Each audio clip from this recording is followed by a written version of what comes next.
No decentralized exchange today can handle our volume, and none as secure as we are, says the founder of Binance, Changpeng Zhao, known as CZ, the man who has no cars, boats, or expensive watches, but leads a multi-billion-dollar firm. He created one of the most evil businesses in the world, but only a genius can understand the secrets behind Binance. It's a successful business on one side, but a fishy one on the other. But we need to go back to understand the full concept of how Binance came up, from how they started to the fishy business that they are currently running. This is the devastating story of Binance, the #1 cryptocurrency exchange platform in the world. Not on how to buy your first cryptocurrency, but the evil behind Binance.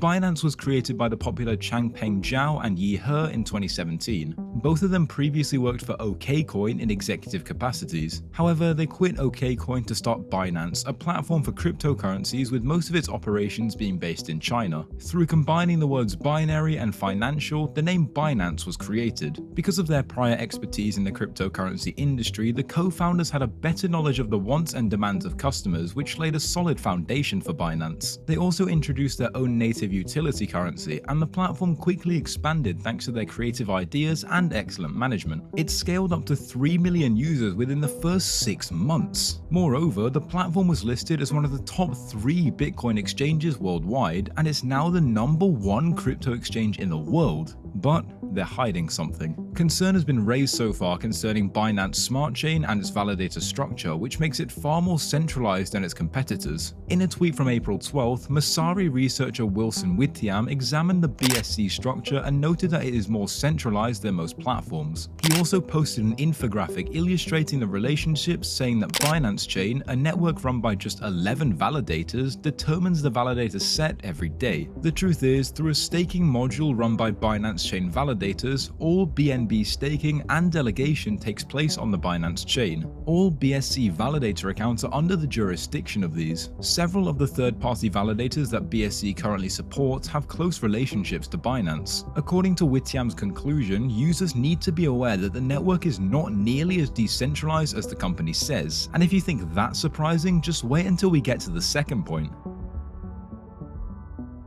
Since its establishment in 2017, Binance has operated without a permanent headquarters while being a global company, which has made it difficult for it to receive regulatory appeal anywhere. Regulators, however, have interfered with Binance's operations over the past year by prohibiting its services. For failing to register domestically and failing to follow their anti-money laundering rules, authorities in Canada, Japan, and the UK wanted to either shut down Binance's operations or at least threaten to do so. The exchange has now announced that it would stop providing some services in Singapore and is under investigation by the US for possible insider trading. The cryptocurrency exchange is stepping up compliance measures to allay regulatory worries in response to pressure from all sides. Binance believes that by consolidating its activities in an unnamed jurisdiction, it will be easier to demonstrate to regulators that it wishes to establish itself as a regulated financial institution with clear records of stakeholders' ownership, transparency, and risk management. Moreover, Binance has engaged with a former Europol dark web specialist to improve its audits and an ex-Treasury criminal investigator to serve as its global money laundering reporting officer.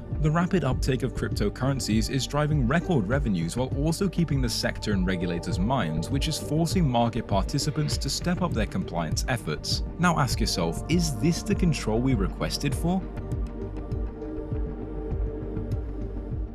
We all think Binance is just the largest cryptocurrency exchange in the world, but did you know that they control or are in control of almost every cryptocurrency sector? In 2018, they paid an undisclosed sum for Trust Wallet. Large cryptocurrency wallet Trust Wallet works with both Android and iOS mobile devices. The company was able to increase the scope of its user products thanks to the acquisition of Trust Wallet, so one can not only store their cryptocurrencies on their exchange, they can now do it on the Hot Wallet app. Then, in 2019, Binance acquires Binance JEX, a Singapore-based company. The acquisition of Binance JEX enabled the exchange's further expansion and futures trading. Insane, right? Also, in November of the same year, Binance purchased the Indian company WazirX for an unknown sum. It was the most popular Bitcoin exchange in India, and the acquisition enabled the company to expand deeper into Indian markets. Call it a plan. They continued, and in the same year, Binance paid an undisclosed sum to purchase the Chinese startup DappReview.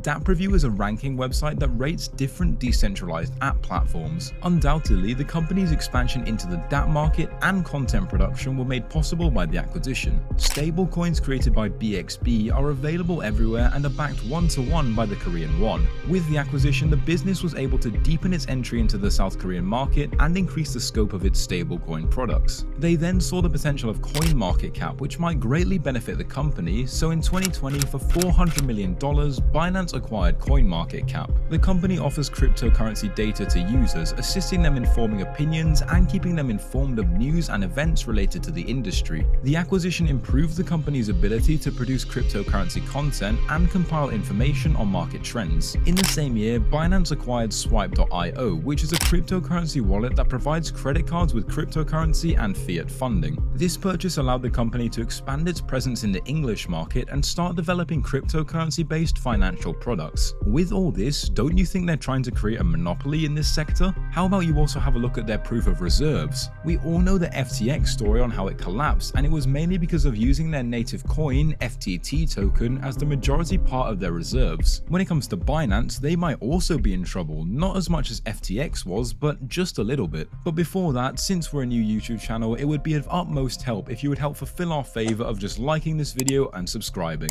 That's all you have to do and we'll be closer to our dream. Have you subscribed yet? If not, please do so right now. Thanks a lot, and back to the video.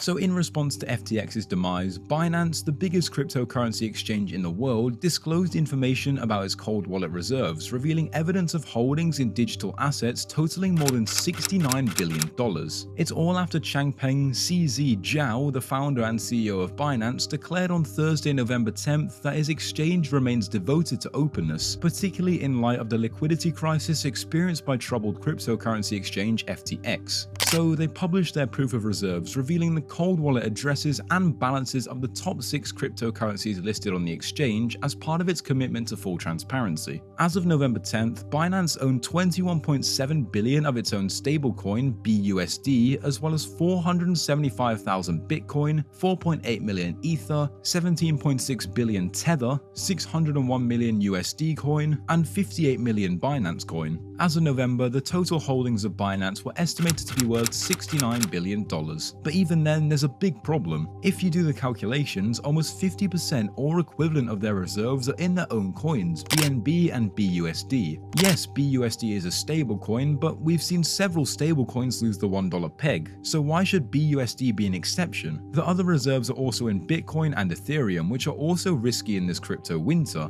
Don't you see the problem here? And as always with such a big company, there comes controversies.